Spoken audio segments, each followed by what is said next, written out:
Hello, everybody. I hope that you can hear me, and it's great to see so many has decided to sign up for this preparatory event or exploratory event to establish an EARMA Impact group,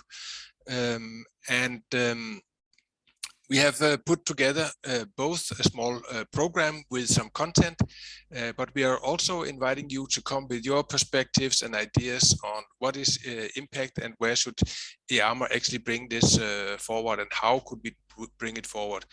And first and foremost, we are of course mostly interested in you being able to join and wanting to join this fantastic network of impact people. We will have a number of presentations and introductions, but on the way we are really encouraging you to raise your hands and come up with comments and so on. And for those of you who have not been to Zoom before, the toilets are on the left side and the exit is on the right side. Welcome. I think we're going to have some really exciting minutes together, and it's my big pleasure to give the word to Petra Auer-Nahold to take us through the program of today and give an introduction to EARMA Impact. Please, Petra. Thank you so much, Jan. Hello, everybody. Could I please ask my colleagues to let people in who are coming now while I'm speaking and joining us? I'm very proud of presenting this today. We made this group together, a few people after the last EARMA meeting, all those who were interested in impact, who presented some sessions about impact were put together, and immediately something like a small fireplace started, and we met a few times and thought it would be a good idea to put an official group together. So you might ask yourselves, what is that impact and what is EARMA Impact Group? So therefore I will share my screen and share some slides with you.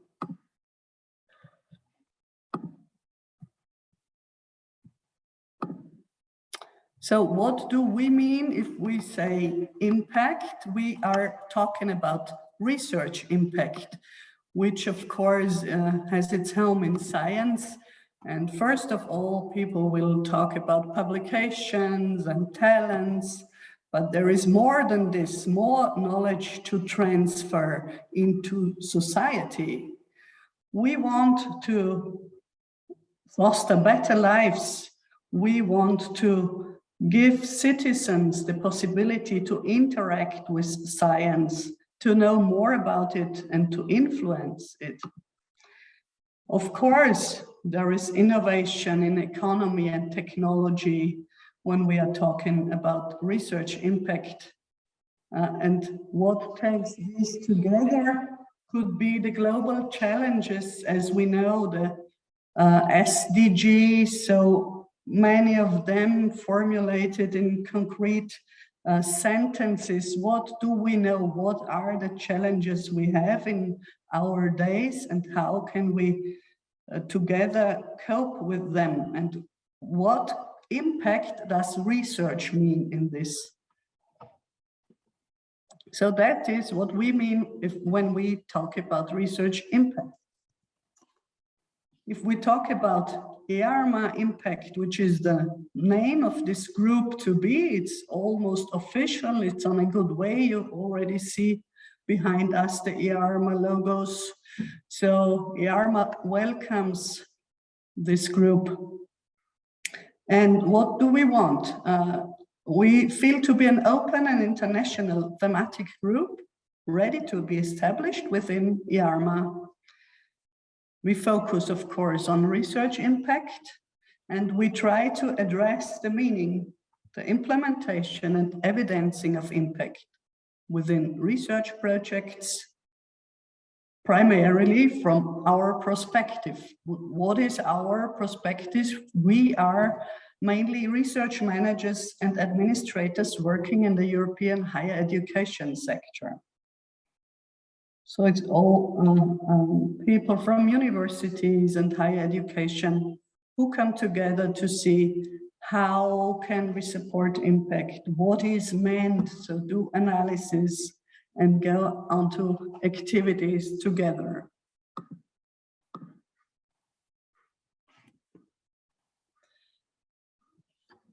We aim to become an active community together with you, with all kinds of experts, expert practitioners, specializing in many aspects of research support. We aim to provide a forum of knowledge sharing and collaboration, because we feel that impact is such a huge thing that we can cope together, and we need to collaborate to cope better. We'd like to facilitate change required to support the increasingly impact-driven research culture that exists in the European higher education sector. So find an active community of research support experts who are willing to share their know-how, who are willing to collaborate and network, and who want to facilitate cultural change.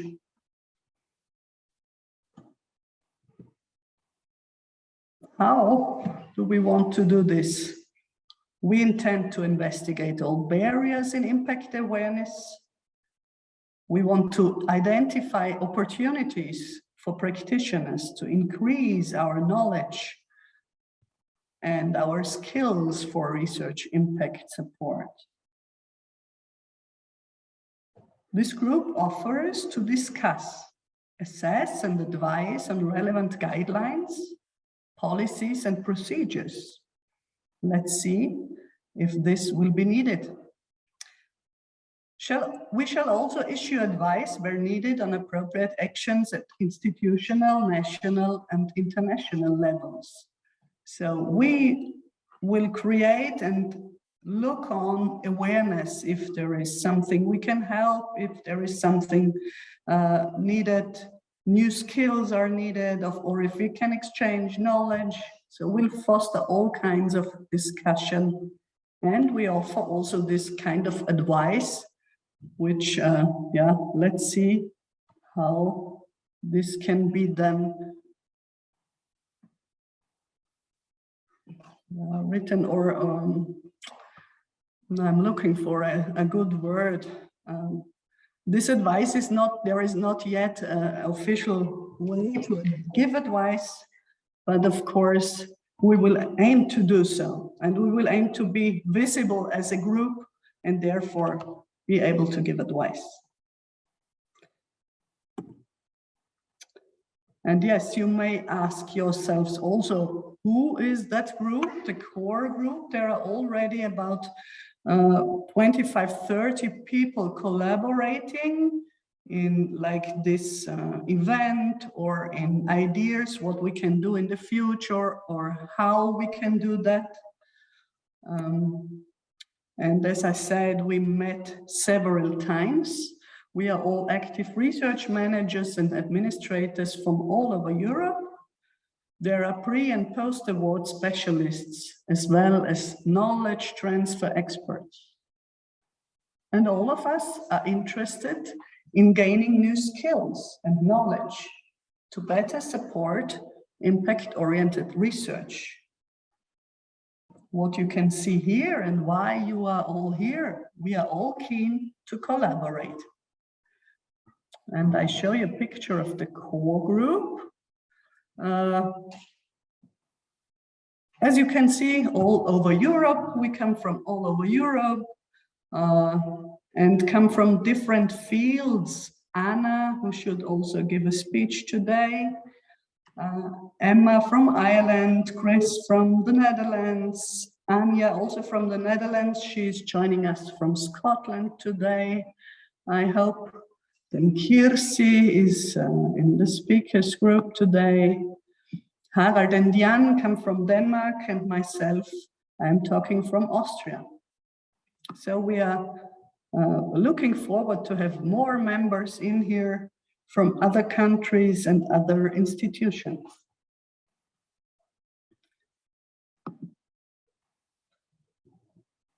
If you are interested to join us, so how can this happen? We will, for the first time, meet in person in an informal way in Oslo. So there will be a coffee break meetup for all of us on Thursday, 5th May. And there will be already 2 sessions we give together as partners in this group. There will be the presentation Evolution of Research Impact, which takes place on Thursday at 2:30 p.m. And there will be an interactive workshop where we look at what can impact support look like and what is the role of impact supporters. What do they need to support a value-driven research cultures? I invite you to join these workshops. We will then send out all the slides and you can directly click on the link, so it will be very easy to get more information on this. And yeah, it would be great to get to know each other or meet 1 or 2 of you in Oslo in the beginning of May. You can also simply join via your EARMA profile, because we already have a collaboration space there. So you just go to your profile and go for special interest groups and select Impact Group, join. Then you will be sure to get all the information we have to share. And there is a kickoff event planned in September in person. We are not sure yet about where and when exactly, but so join this EARMA Impact Group collaboration space, and then you will know where we meet. I stop here my slide sharing. And let's see where you come from.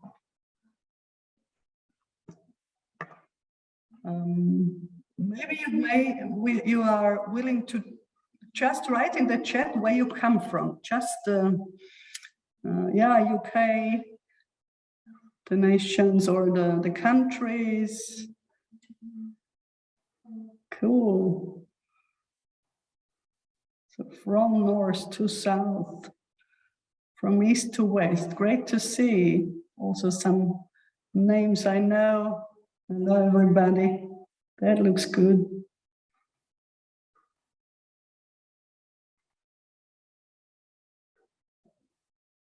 Great.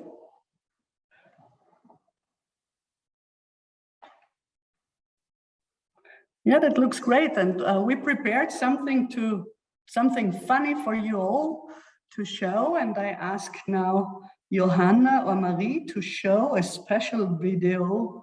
May the impact be with you.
brings us together to exchange our knowledge and find new ways of working, to support each other in impact-related issues. This group will foster an impact-driven research culture, which is very much needed in order to address 21st century challenges. So join us, join the Impact Group, and help us to shape the future discussions on impact across Europe.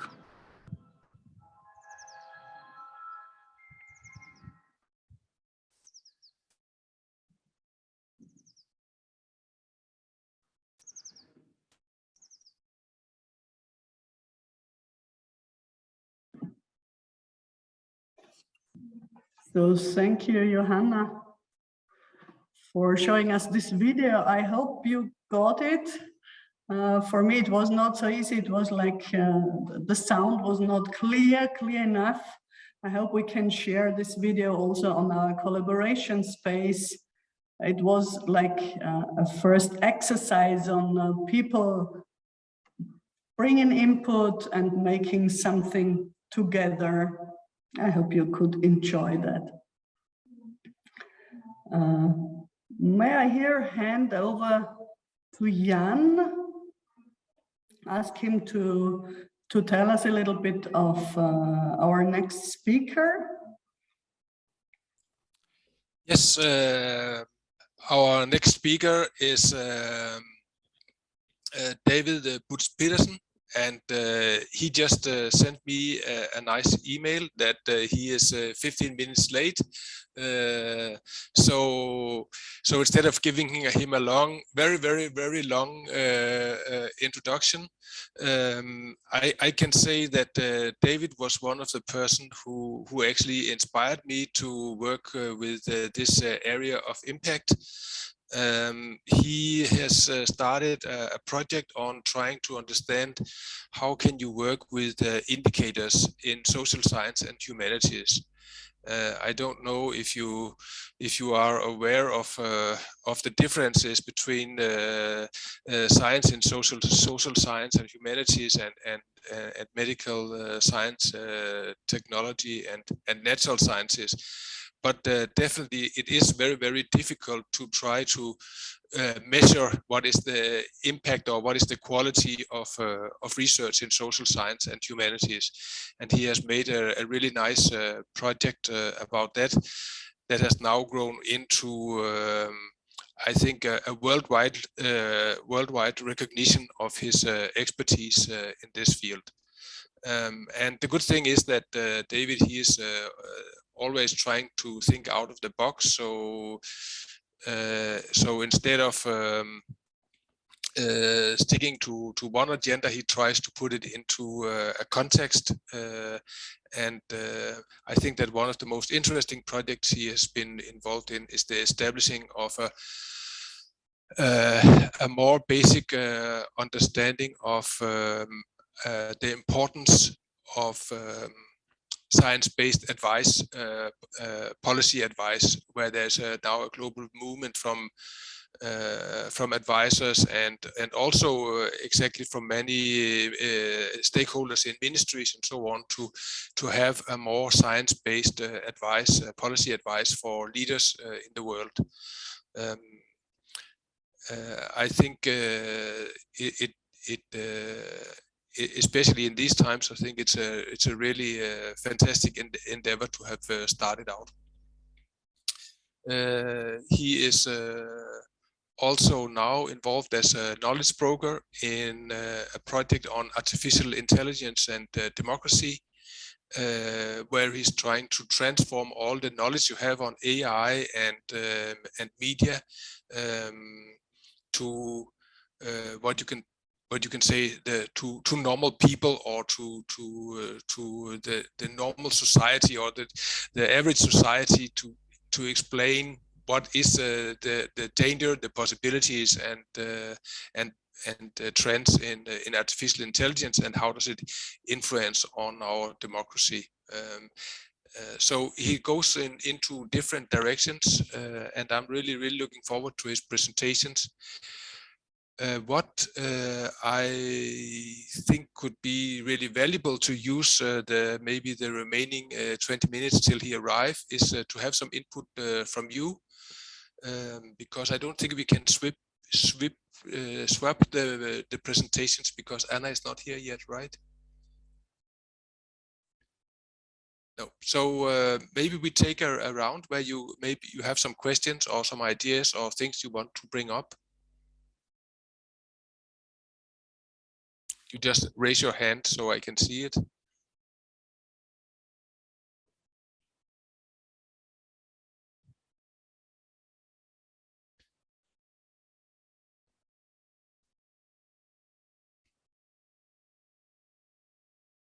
Yes, Giovanna. Hi, everyone. I'm the Research Impact Officer for the Arts and Humanities at Trinity. So I suppose since you're talking about arts, humanities, and social sciences, I thought I would share. David has also written to the special issue of the research evaluation that I put in the chat, and also for Accomplish, which has great resources on that area. So I suppose just there's a lot of things. If anyone here is also working in impact for the arts and humanities, I'd love to connect, but also there's some resources there on the chat if you want or need them. Thanks. Thank you very much, Giovanna. I think that was a good point that we will take a note of, that impact has different challenges and aspects in different research fields. So that could be one of the things that we are aware of when we move forward.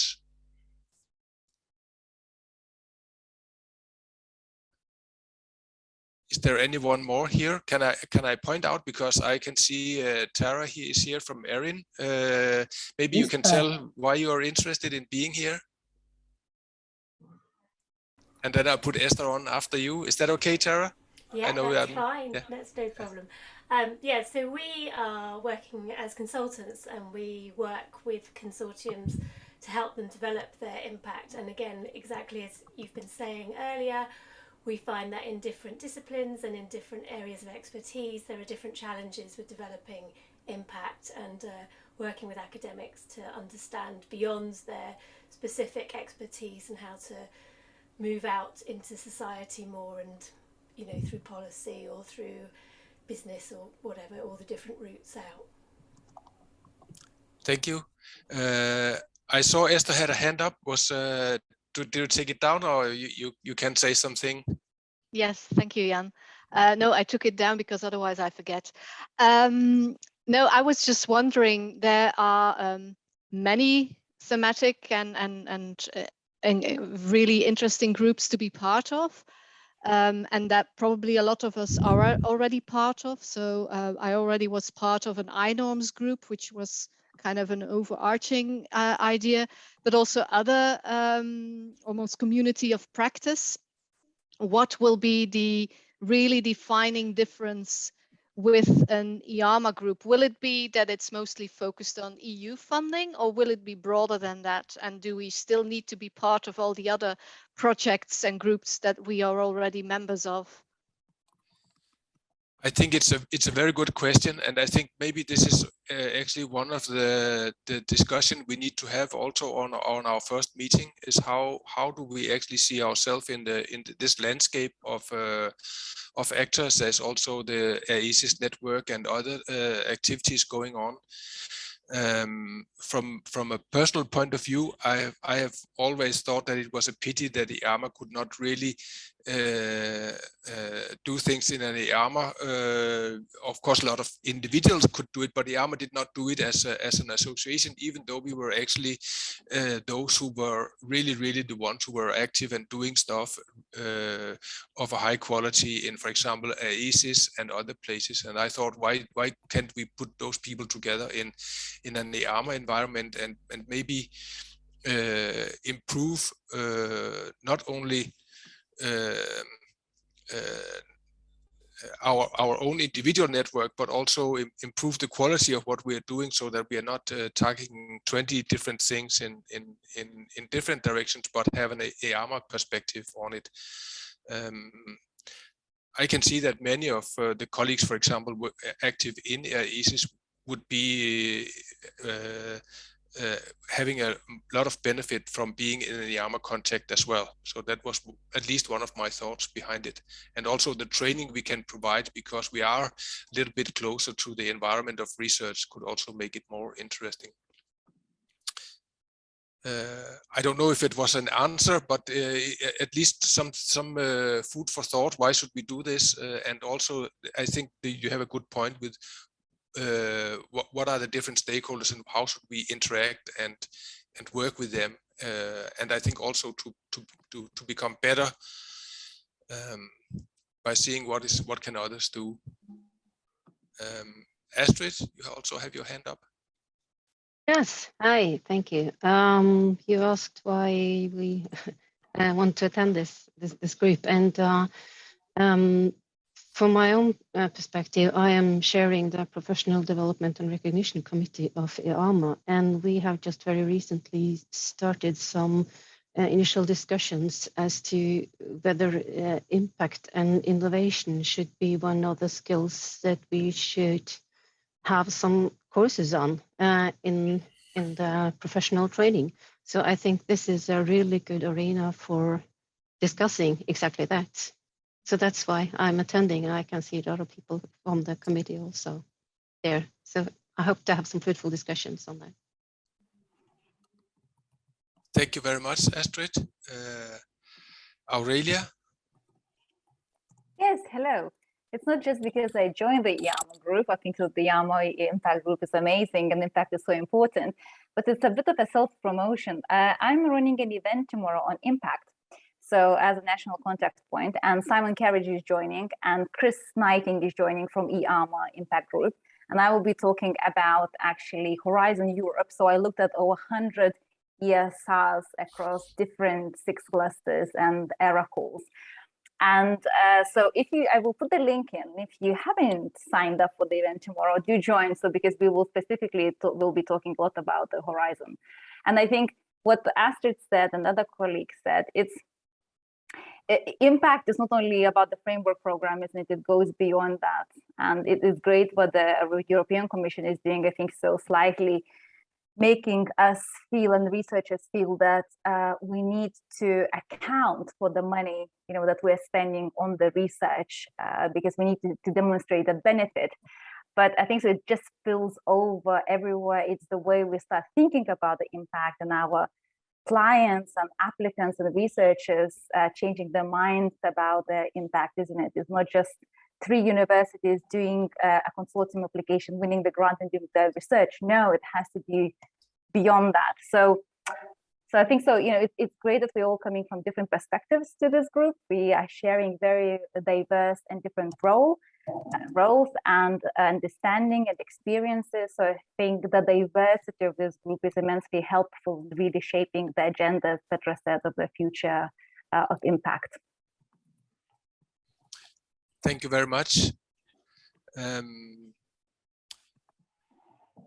Please raise your hand. We still have a good time to discuss.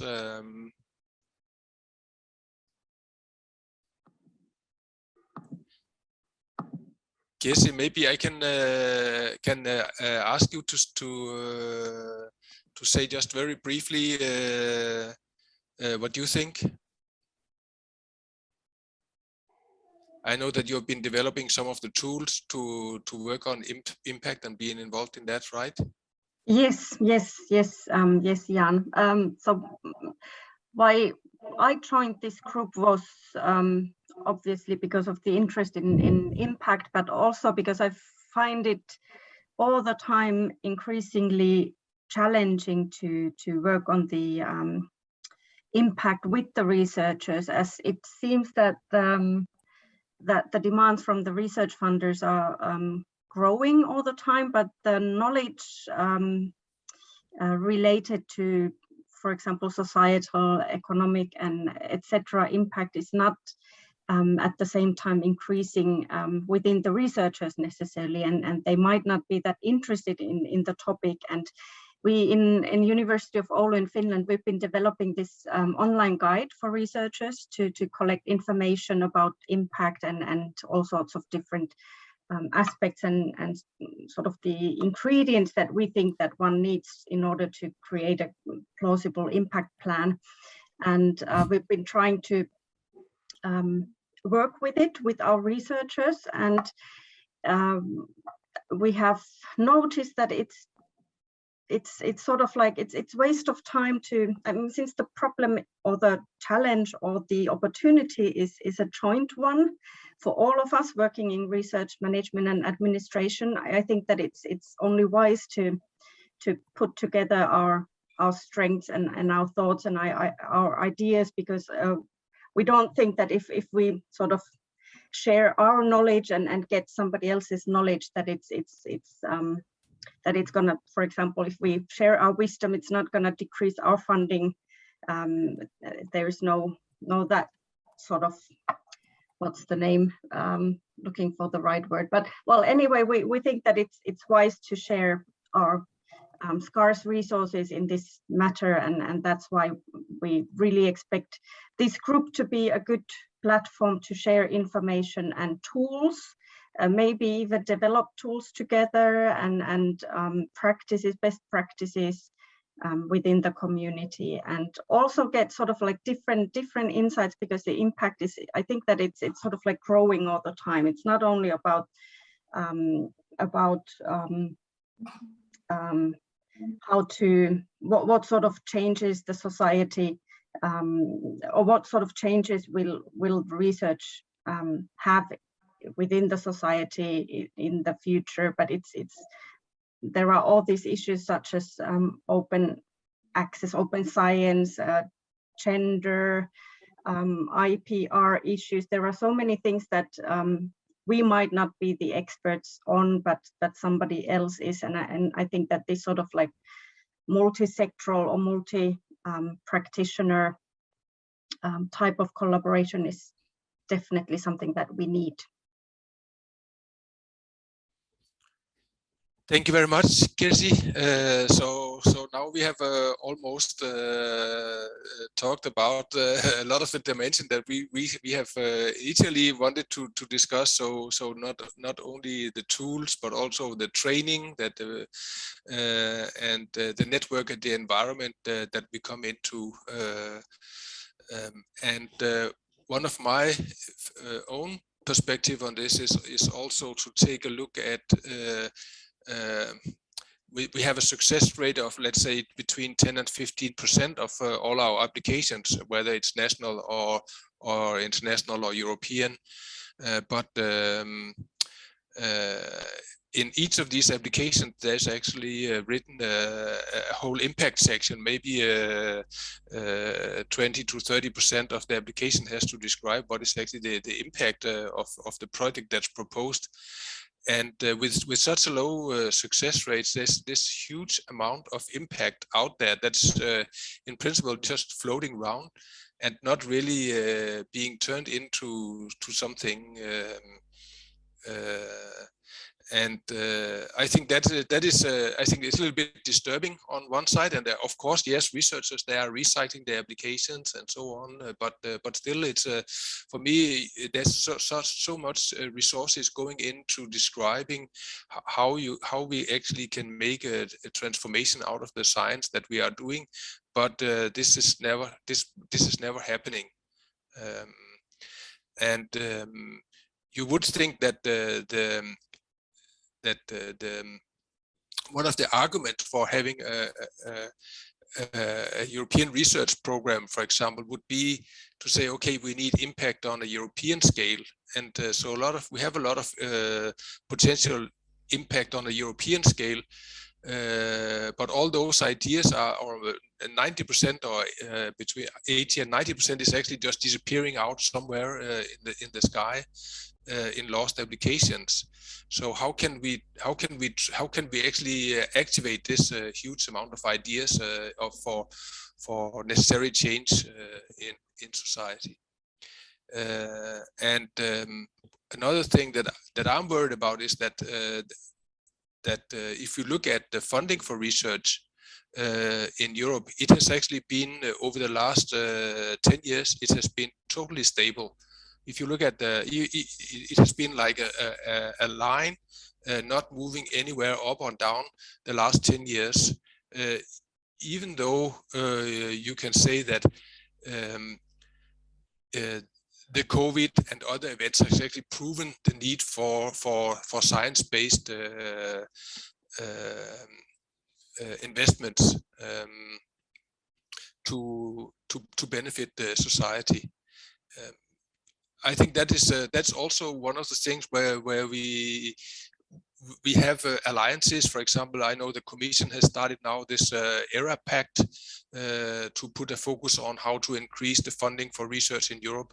But we definitely have someone who is really supportive of more stable funding and more and growing funding for research. But it is not happening. So maybe we are talking to the wrong people. So who is the right people to talk to could also be one of the things that where we can be maybe one of the helpers in that. So that was just some of my thoughts. David is not here yet. I can also see we have another Vertigo Ventures. Alex, would you like to say something? You can see you have your camera on, so that's why you get caught in the trap. Look at me. Hi everyone. So what we do is we work with a variety of sort of research managers, directors, impact officers across the world. So we've got a lot of good clients in Australia as well. So I'm kind of really interested in seeing well, some of the wonder how the learnings we have from Australia, how different parts of the world actually respond to impact, how we could look at perhaps leveraging that knowledge, look at some of the similarities. Because I think one of the things that we see a lot is the national assessments drive a lot of different behaviours, such as the REF in the UK, of course, tied directly to funding. Now that's not the case in a lot of places, but nonetheless, it seems that every territory we deal with does it in a very different way for very different reasons. So I'm kind of interested to see how we can explore some similarities and some learnings from that experience. So, quick question: you are having the same model in Australia with researchers being asked to supply impact sections of their applications, for example. Yeah, I mean, as well in Australia is also it has some national assessments coming up actually. So it has its excellence in research assessment, which is taking place next year, I believe. And then in addition to that, there's also the engagement and impact assessment, which happens in 2024. So it's not tied to funding in the same way as the REF. Okay. Yeah, but it is. It is very important for them, and once they've done the primary research assessment, then they will be moving on to that hereafter. So, thank you very much, Petra. Yeah, I just wanted to say we have some great posts in the chat. Somebody who has already experience with Horizon Results Booster, and I just want to ask here if the colleague could tell us a little bit more of this, because David will be late another 5 minutes. He had a late plane, but he said in 15 he will be there.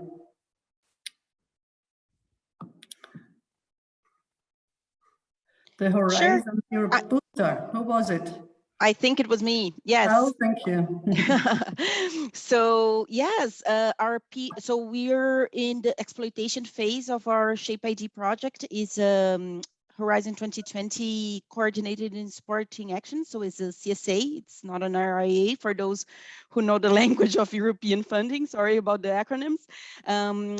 So our PO, our project officer from the EU, put us in touch with the program already after the funded part of the project was completed. So, but we heard afterwards that there's people who do it during the project, which I would say would be ideal because you still have some money to put in place some of the things that you learn from the program. But basically you have a consulting agency that works for the European Commission, and it will help the consortiums figure out what to do next after the results are almost done or already done. So for us, we already had launched our Shape ID toolkit, which I can put in the chat, but the toolkit is about changing research culture for inter and transdisciplinarity. So for us, it wasn't a case to go to market or a spin-off. So it's really interesting to say that it's not about commercialization only. It's sometimes when you look at their website, it may appear that it's only for creating a company or something like that, but it's not the case. It's not our case, and I suppose it's a great way for you. I don't work with pre-award, I work with all stages. So for those who are focusing on during the project and after the project is completed, that would be my suggestion. But I suppose even if you work in pre-award, engaging with this program will help you write better exploitation roadmap that you need to write in the pre-award phase. So yeah, that was the project. It's kind of a little bit time intensive. You need to prepare a couple of materials for the consultant, and then you have a meeting with the whole consortium and the consultant, and then the consultant will write you a report on your exploitation strategy. So you leave the process with a clearer sense of what you can do with your results, what are the steps that are necessary to take. So I suppose it's a great way forward in terms of exploiting results from the research projects. Thank you very much, Giovanna. Another post was on iNorms. There is a group no longer active, but there exists a link on what they did so far, and thank you for that. This was Esther, I think she posted it. Do you want to say something? No, just saying that that's an interesting perspective as well, because I remember when I started in impact support, the first thing I did was listen to all these people in other countries, such as Australia, the UK. UK was going through the REF 2014, I think. So the first time that impact was a really big thing, listening to people such as Susan Reno, David Phibbs for the North American and so Canadian perspective, and people in Sweden, even people in Hong Kong. And so it was really interesting to see that although there is a really big impact from your the government situation, the policies that are in place within your own university, or the funding that's your main funding, some things are just across the board the same for everyone. Which is convincing researchers, training them, training yourselves, training your colleagues to aim for better support. And I always found that really interesting conversations to see. So for instance, in the UK, people kept talking to me about REF impact. And I kept asking the question, is that the same as impact? And so they really wanted to shift that to, can we just have a discussion about impact and all the underlying processes? And even regardless of your context, which is really important to have a conversation, there are main topics that we can all agree on. And I think this is probably something that this group will, this will bind the group also. It's not always easy to go to an EARMA event if you're not, like Giovanna said, I'm also not in post or pre-award. I don't even care about the funding, essentially. I care about the research and the research support. And so it's not always easy to follow the conversations if you're not really an expert on EU funding and the programs. But I think we can all agree on the importance of communication strategies, stakeholder analysis, and just better research for a better world. So, yeah. Thank you, Esther. You got some nice compliments here on the chat. You should look at them. Yeah, indeed, its impact is more than just EU funding, of course. Yeah, it's one point of reference, and it makes us think about it if we have not before. But of course, it's more a discussion of cultural change also, to get people also involved to get science as something really, really important out in the world. So to think of it and to know what's going on, it could make our lives better. And be part of this communications could be a great thing, and I'm really looking forward to that. Is there somebody in here who was at Coimbra meeting, which we had jointly like some weeks ago with this group? So maybe this person could reflect a little bit on what was going on there or what we exchanged. Matthias is not here, but maybe somebody else.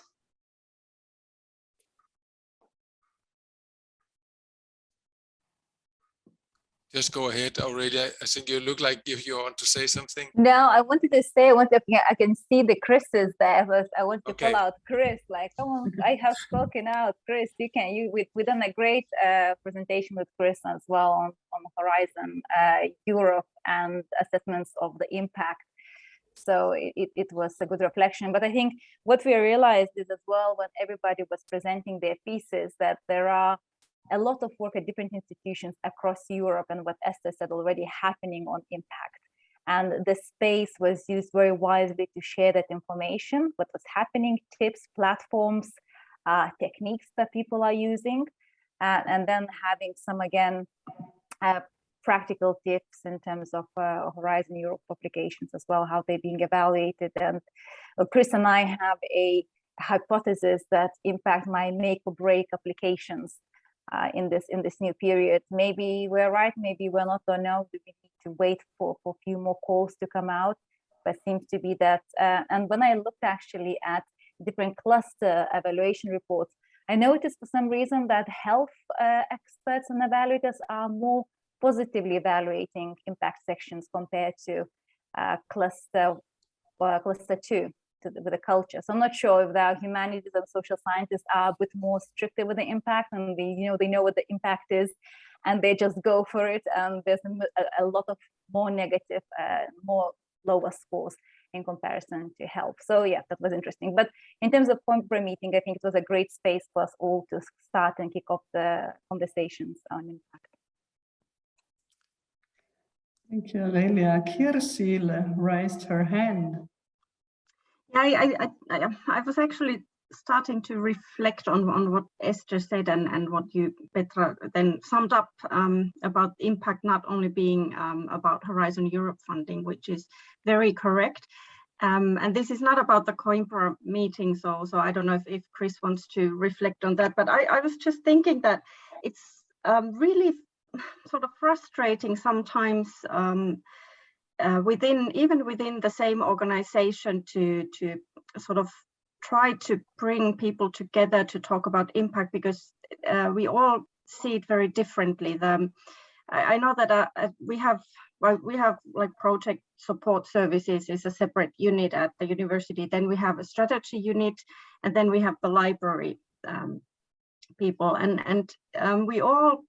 And then we have the innovation services, and we all talk about impact, but from very different perspectives. And we sort of like speak, we don't come together, and that's really sort of, I don't know how to do that. So if you have in your organization, if you have managed to create some sort of an impact strategy where you like sum up things, because obviously it is, all the aspects are important. It's important to have to talk about impact factors and high impact journals, etc. And it's important to have exploitation plans and IPRs and spin-offs, and it's important to have this sort of like economic impact. And then it's obviously really important to have this sort of like the university as and their third mission and everything. And then we have this funding very practically oriented view on impact, how to put it in the right format in Horizon Europe funding applications. And so if anybody wants to share some ideas or or if anybody can sort of like give hope that it's possible, then that would really make my day. So I see some more hands up there, Chris, and then Tim.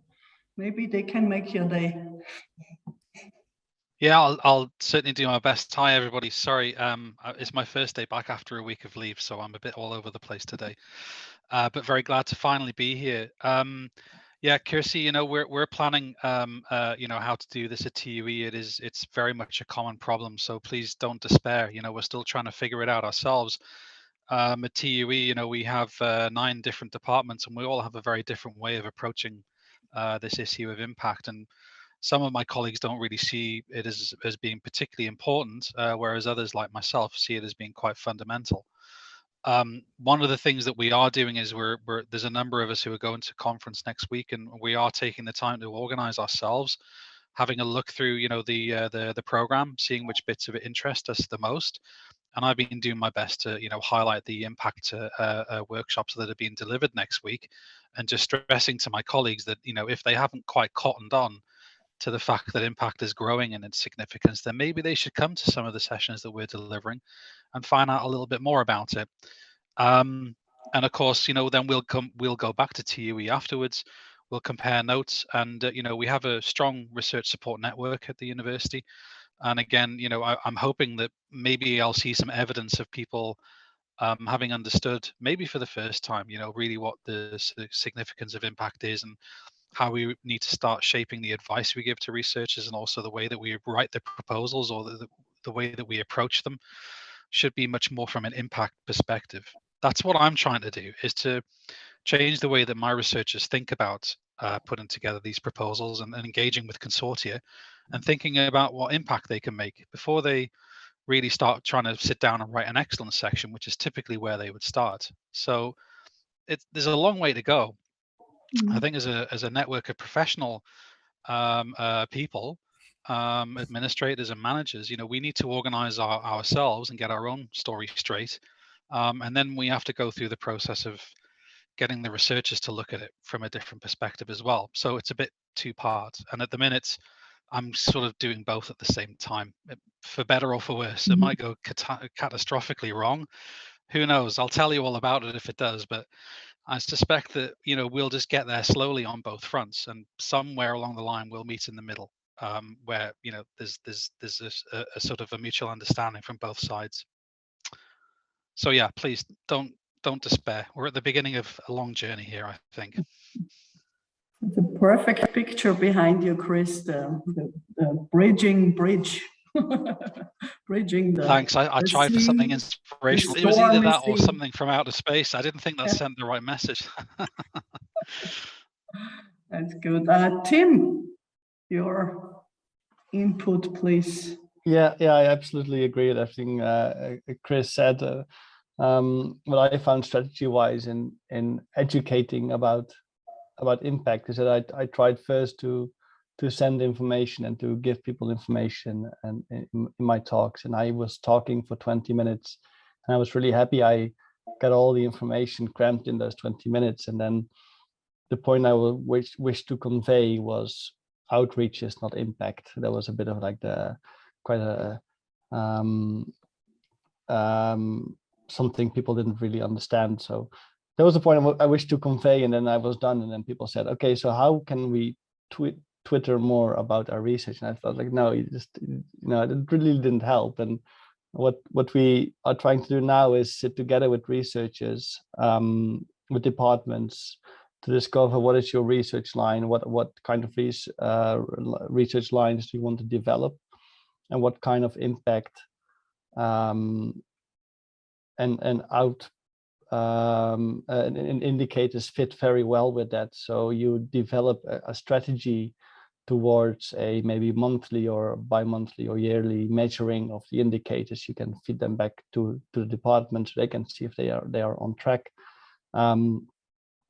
You give them ownership over their own research strategy, and that helps much more than just sending and doing a top-down kind of model of this is impact and now crack on with it. So yeah, I feel that is there's maybe a light at the end of the tunnel there. It's sit down together with departments or institutes or whatever consortia, and let them come up with a impact strategy that fits well with their line of research. And sometimes that is outreach indeed, and sometimes that is something else altogether. I think it was a really good contribution, Tim. As I see it, we have a growing world of missions following all types of research funding, or even missions for universities to follow in different ways, and that also gives the rise to a whole new institutional approach. I think because we still have a little time, I don't know, David should be on his way, but I think what Esther said was very interesting, that when we move it then up out of the concrete context and move into this, what is the institutional view on impact, it's very different. And it could be interesting to see. I know that Anna from Stockholm and you, Esther, are the only ones that I know of that are impact officers, except in the UK, where there are a whole community. Have you met others, and what are the differences or similarities in your roles? That was a question to you, yeah. Yeah. Sorry.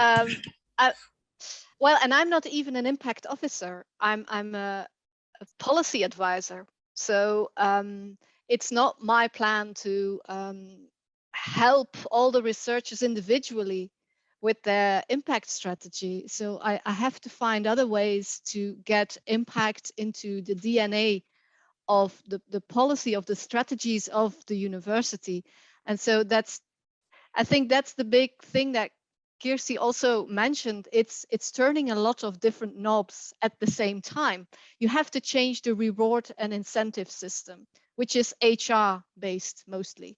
You have to change how research is evaluated. And I think what I saw in Giovanna's resource is it ties in with things like DORA, it ties in with metrics, it ties in with providing tools and infrastructure so that they understand that research is such a broad thing and has so many dimensions that it's equally important to think about the research, the impact strategy as well. It's thinking about how you communicate as a research institution, more about the impact success stories, and not even only the success stories, but even thinking about the negative impacts that research might have. It's working together with all different types of outreach platforms and public engagement platforms that you have at the university. And so that makes it a really difficult task to pull all these lines together. And if you don't have the buy-in from your leadership that they all agree, right? Impact is important. We should make a difference in society. But if you then provide them with the plan, like, well, that means you have to change your evaluation of researchers and how you promote them. That means you have to change how you talk about your marketing. There needs to be a link with education, because that's the most obvious way of having impact, through your education. All of a sudden people are like, oh my God, this is such a big thing. And it is such a big thing. And so it's about how Tim's kind of agreed that you have to find that little thing where you can make the difference, and it will take quite some time. So if we can advise each other on this, and I do think there are more impact officers in Europe than we might think, but they are hidden sometimes in libraries. They are sometimes hidden in HR departments. They're very much based within decentralized organizations with the researchers themselves in research groups. And so it's all about, within your own institution, finding all these ambassadors, all these people with expertise. And it would be really handy if there was some kind of coordinating structure for all these people. But I guess in most cases, you have to set it up yourself. You have to create your own community of practice within your institution. And that takes a lot of work. But noticed that people from the impact tribe, as we call them, are really engaged and enthusiastic people until they get a burnout, of course, so be careful. But often we are the ones driving the conversation and keeping everyone talking about this until you find a VP of research or even a vice chancellor that is really on board, and then you can take big leaps as well. Just before giving the word to Kirsi, I have to announce David has entered our meeting and we welcome him very warmly. Hello. Hello, and sorry for the being late. I was going through London traffic with a late airplane. I really planned it in advance so I could make it, but apparently I couldn't. So I hope you can accept my apologies, but I'm here now. Perfect. Thanks a lot, David. You have had a great introduction already. It has been now lasting for a little bit over that 30 minutes, and there was a lot of references to the collaboration you have had already with colleagues. So, but I think we had a comment from Kirsi on Esther, and then after Kirsi, we will go back to you, so you can just take a deep breath. Well, it was just to agree with what Esther said. I think that's exactly what has happened at our university. We in the research administration started to get interested in research impact because that was the most difficult section for the researchers to fill in the funding applications, and now we've taken the initiative and then developed the online guide and tool for the researchers and for our colleagues to be used. But now we are also sort of like trying to push this idea of impact strategy that we have learned exists in some other universities from you colleagues. We're trying to push this idea to our management, and that's also an interesting sort of story, or it might be interesting to sort of sum up then when we see if that happens and how it happens, sort of draw conclusions from that process, how it can go from sort of like bottom up and not top down, and what's actually the better way if one is the better way. But now I'm sorry, David, please go ahead. Sorry, just before one last comment, I'm going to jump in as well. So apologies to David. I'm going to cost you another 20 seconds here. But I just think it's important that we also acknowledge and recognize the role of the researchers in this. Okay, so we're policymakers, we're advisors, but we're not doing it. The researchers are doing it. We have to persuade them to do it. If they do it, then we're proven right, and management will do whatever the researchers tell them that they want to do. And they're the guys who are writing the proposals. So don't forget their critical role in all of this. I just think that's really important. They're the people we need to persuade to start doing this stuff. And now over to David. Thanks for that 20 seconds. Yes, I think that was a really good starting note for you, David. So as a researcher, you can just take it away from here. Okay, I will do that. Thank you so much. And also thank you for the invitation to speak. I do, of course, very much agree with what Chris was just mentioning. And I think this is an important part of what we are discussing, to really mobilize the researchers and to get them on board in everything impact.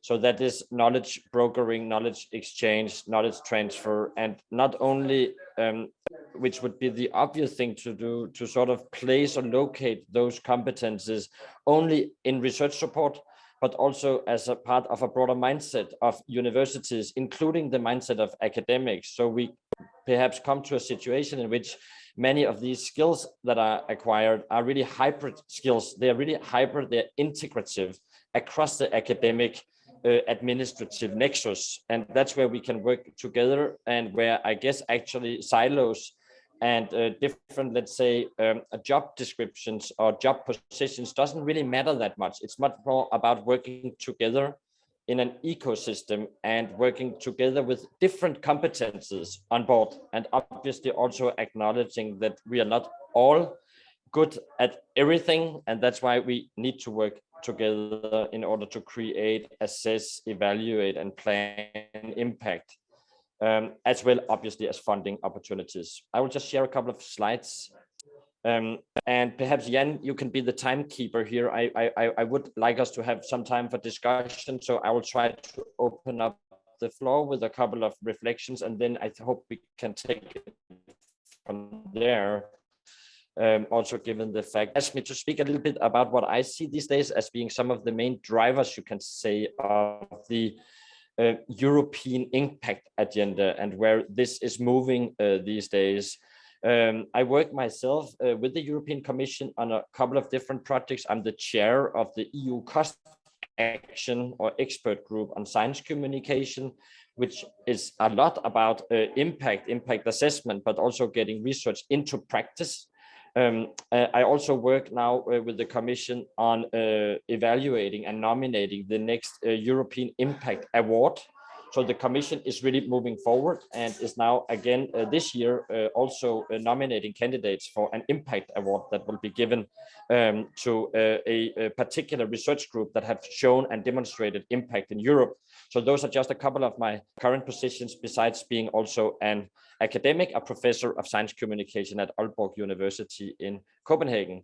So looking upon the impact agenda, you can say from sort of a helicopter perspective, I think we are taught when we speak about impact, and this is not now to engage in a very long philosophical discussion of definitions, but I think it is healthy for all of us to remind ourselves that we are speaking about a couple of different things. So one thing is special amount of my own time to help universities in Europe to come up with impact strategies. So to have an impact strategy is important. It puts emphasis on recognition, on skills, on resources, and hopefully also on incentives, both in the academic silo, you can say in the academic community, but also at the university at large. But then in order to create impact, we need more than only skills and incentives. We also need partnerships and networks. It is really so, and I guess it goes without saying that impact today is very much driven by co-creation. Partnerships, you can call it missions, challenges, working across the academic society nexus, whether it is with industry, policymakers, civil society, patient organizations, media organizations, whatever you like. The partnerships, the networks, the alliances is really what is driving most of the broader societal impact of research and of universities.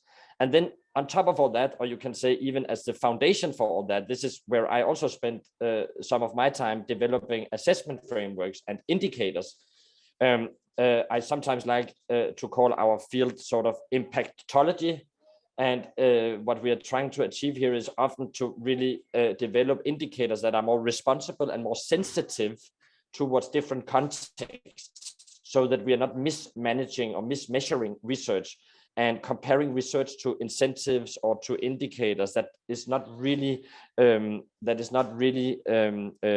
you can say fitted for purpose. So it's all about finding indicators and aligning that with strategy and with mission, with partnerships and with skills. So that's the broader field as how I see it. These things really need to go together, and I will give you an example of that. I can also tell you that coming from science communication as a research background myself, not only is impact and knowledge translation high on the agenda in general, but I also guess that the COVID crisis, of all things that we have been experiencing in the research community, has really put emphasis on how to communicate science during a crisis like COVID, and also how to get your research across. Not only in terms of communicating to the wider public, but also to specific, you can say, sub-publics, specific stakeholders. Obviously, the parliamentarians, policymakers, authorities, but also working with companies, working with practitioners under for research has become one strategy in most countries to make that, you can say, alignment between research priorities, research activities and outcomes, and then societal advice, even societal action. So here you have sort of impact by design. Impact is built in to the, you can say, COVID pandemic by design. You cannot really solve the pandemic without capitalizing or utilizing or mobilizing science. I can speak much more about that another time. But just to, again, I think it's worth for us in the impact community just to reflect briefly on what have we learned from COVID. And this is also something that our European colleagues in the Commission and otherwhere are really speculating about, that this horrible virus, it really taught us one thing, namely that we cannot be sitting around waiting for the classical so-called linear model to work, where we're just piling up stocks of basic research, publishing it in slow pace, subjecting it to peer review, and then waiting for the articles to be published, to come out, be read, be downloaded, be cited, and then have the discussion about consequences. Here, what you saw here in the crisis is that most of the research has been communicated and even produced in a fashion that has already from the beginning been co-produced with stakeholders. The data has been co-produced with stakeholders. Most of the research that has been used to combat the virus has not been published in traditional academic journals, but have been made openly accessible either in preprints or in open data sets. And also in day-to-day scientific advice to policymakers.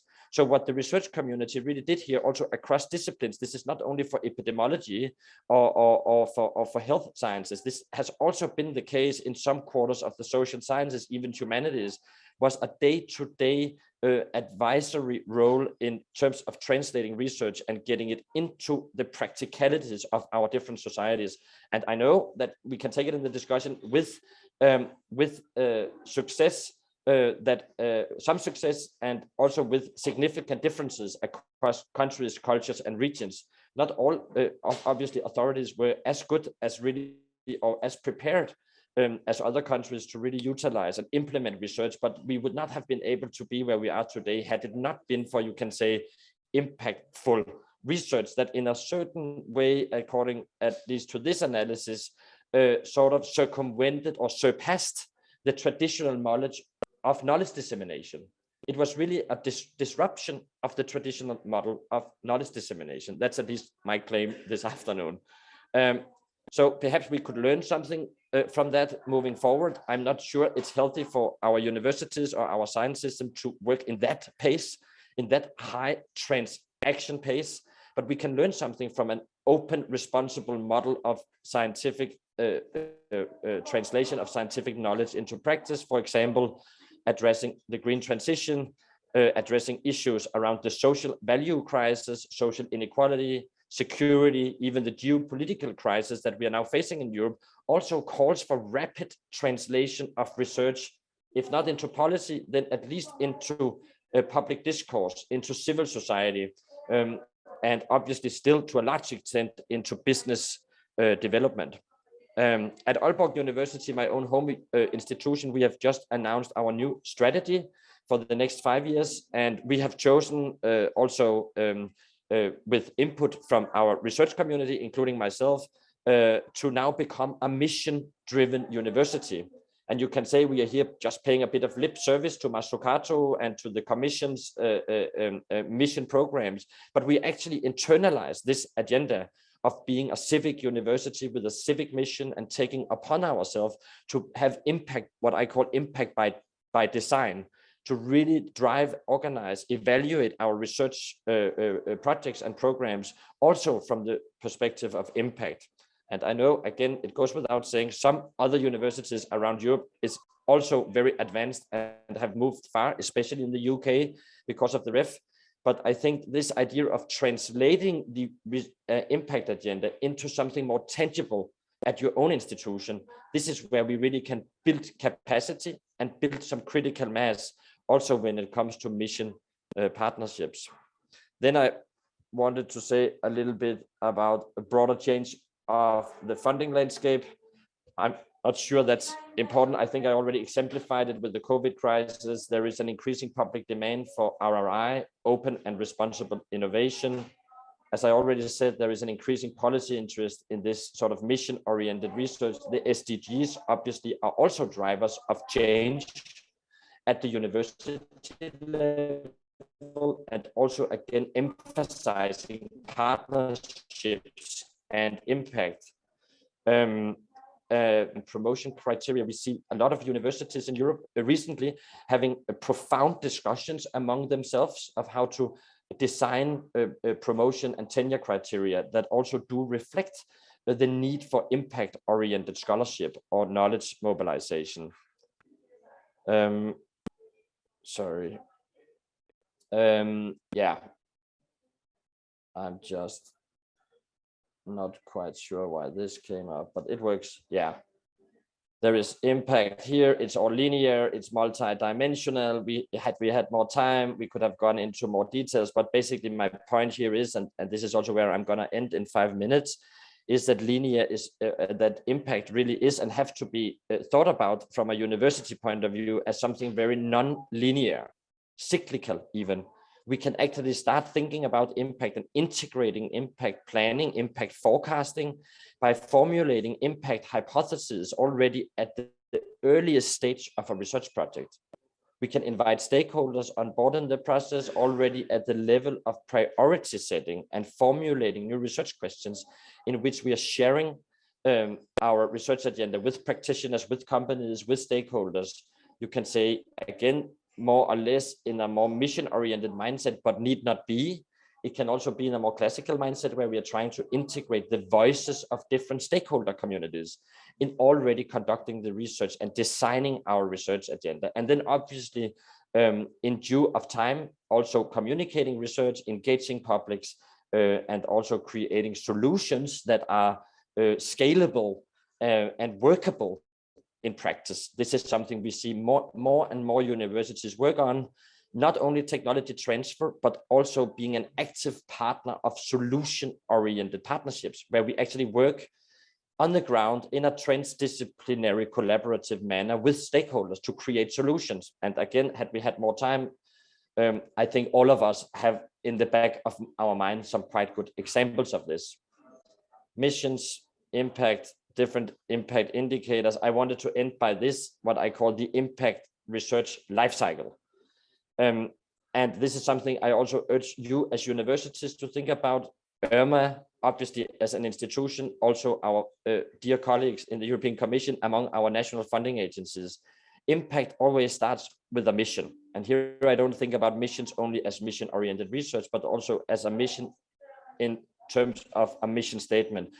Impact you can only actually amplify and accelerate if you have a quite strong basis in your own values. You need a strategy, as I said 10 minutes ago. You need to be quite clear about your impact assumptions, your mission statement. From there on off, we can then go into reflecting those values, reflecting that mission statement in our promotion criteria, in our research evaluation criteria, even in our funding. So if there is no alignment between these two first steps of the impact life cycle, well, then we will have a mission statement that is actually not realized in practice, that actually is not reflected in the actual funding and evaluation practice. So make those two things go together, we would already come quite a long way. It also has to be reflected in research design. This is what I call impact forecasting or impact hypothesis making. That is when we take the mission statement and we are also having the support of the research funders, then we can also have impact in our research design, thinking about implementation, translation, and mobilization already, as I said before, from the beginning of the research process, rather than, as has now, I guess, become an established wisdom, instead of in the end of the research process. Also relevant for you guys in EARMA, we need to augment the research process with new skill sets. So being an active leader of missions, being an active leader of societal change, it also calls for a new set of skills.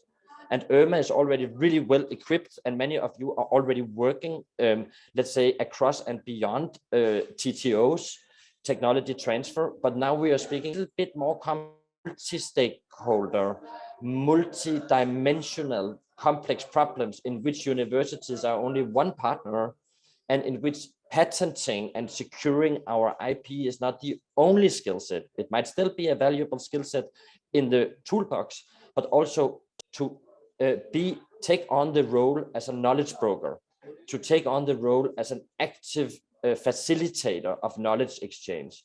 And only, and this is where I'm going to close, Jan, only by aligning mission statement with funding, promotion, evaluation with our research groups, our faculty members, our research projects, and then augmenting that with the right competences and skills, then we can speak about impact assessment.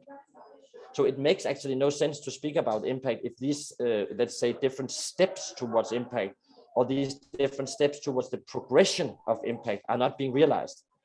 And again, we have models for each of these steps. We can start breaking them down in logical models, in indicators, in skill sets, in training courses, known as sort of a program theory of impact.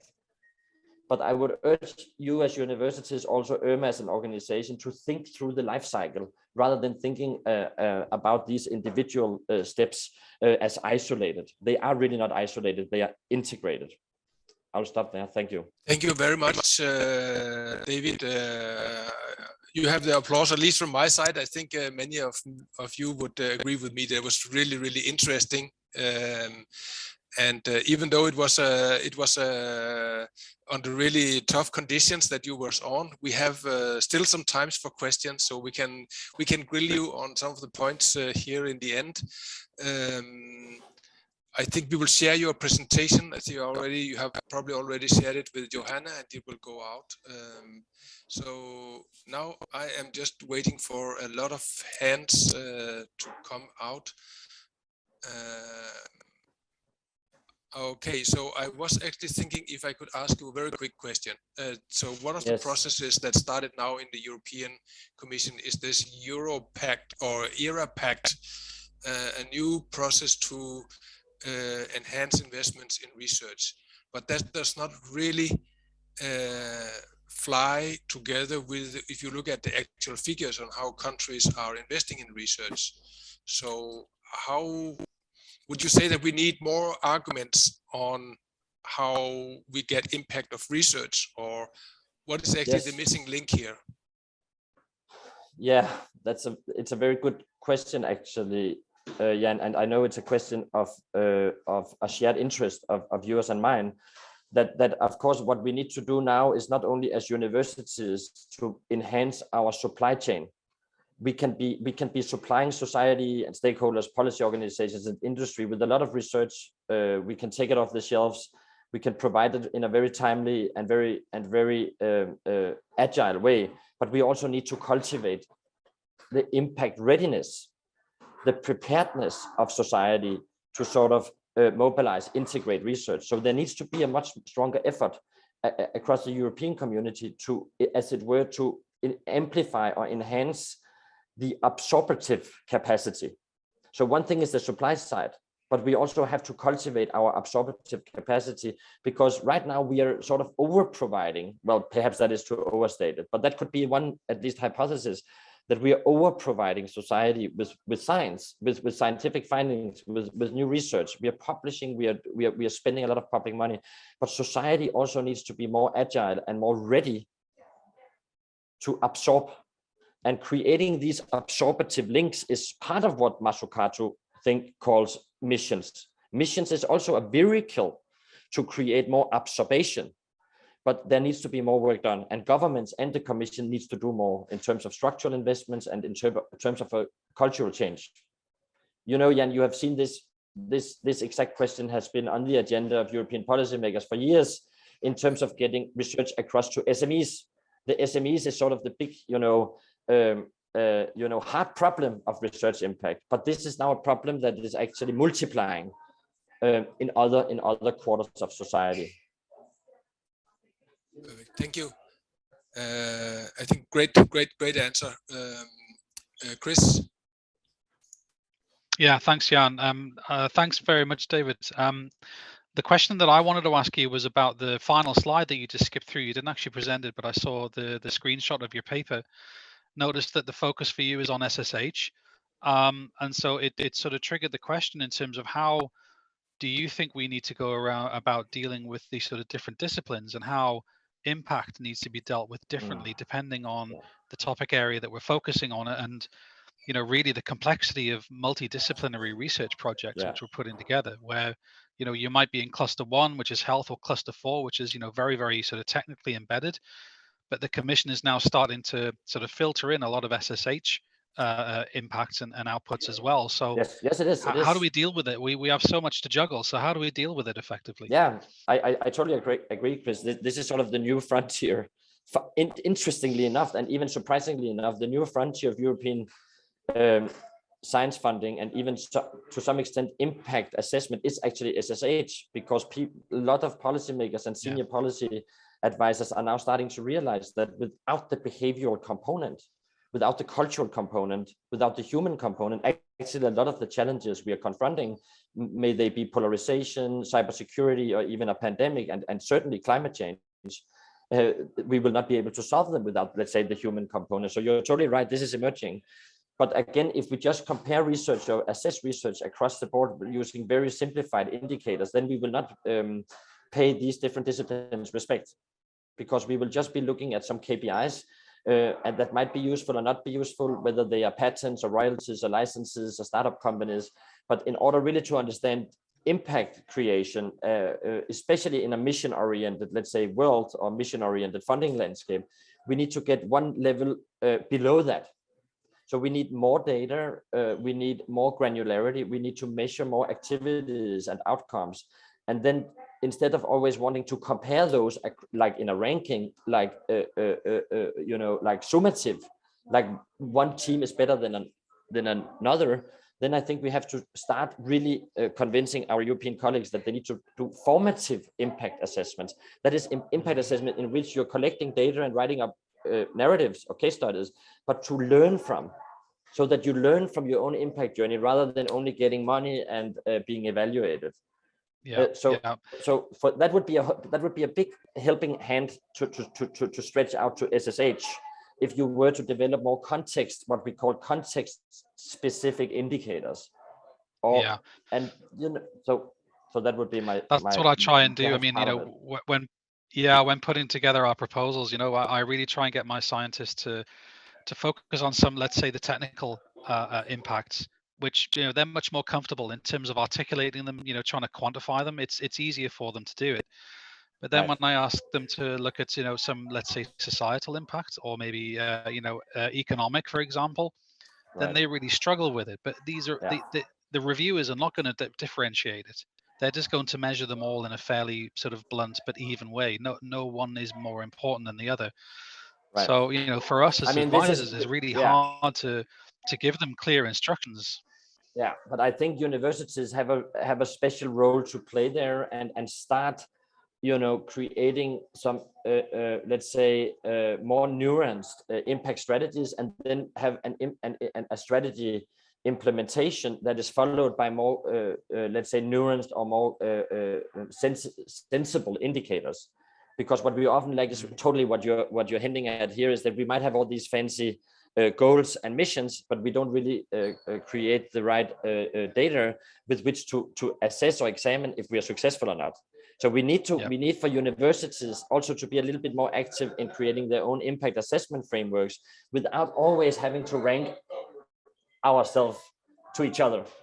Because it's about learning. It's you can think about this more as a learning organization. It's a learning tool for the organization to advance, not for the president to have some fancy slides to show that he's better than Sorbonne or better than, you know, Fraunhofer. It's about the learning journey. No, I completely understand. Listen, thanks, appreciate it. Thanks a lot, David. Thanks a lot, Chris, also for a really good question. We are so much in time need now that I will close for questions, but I think you have opened up a whole hallway of new questions that we are going to dive into in the next time to come. And Petra, maybe you will close up by saying, how are the pathway forward now? Okay, and say thank you to David. Yeah, thank you so much, David. Really interesting. So we are glad that Anna did not make it for some reason. She's unfortunately not here today, but there will be other possibilities to hear what she has in her experience and what she already can tell us. There are some more possibilities to meet. I come back to the one go on EARMA.org in your profile and join the Impact Special Interest Group. And then you can stay tuned on all our events or meetings or ideas. Bye-bye to everybody going already. Maybe we meet in Oslo at a coffee break or in some presentations or sessions. We will be glad to hear from each other. Thank you so much for all the great input and discussion today.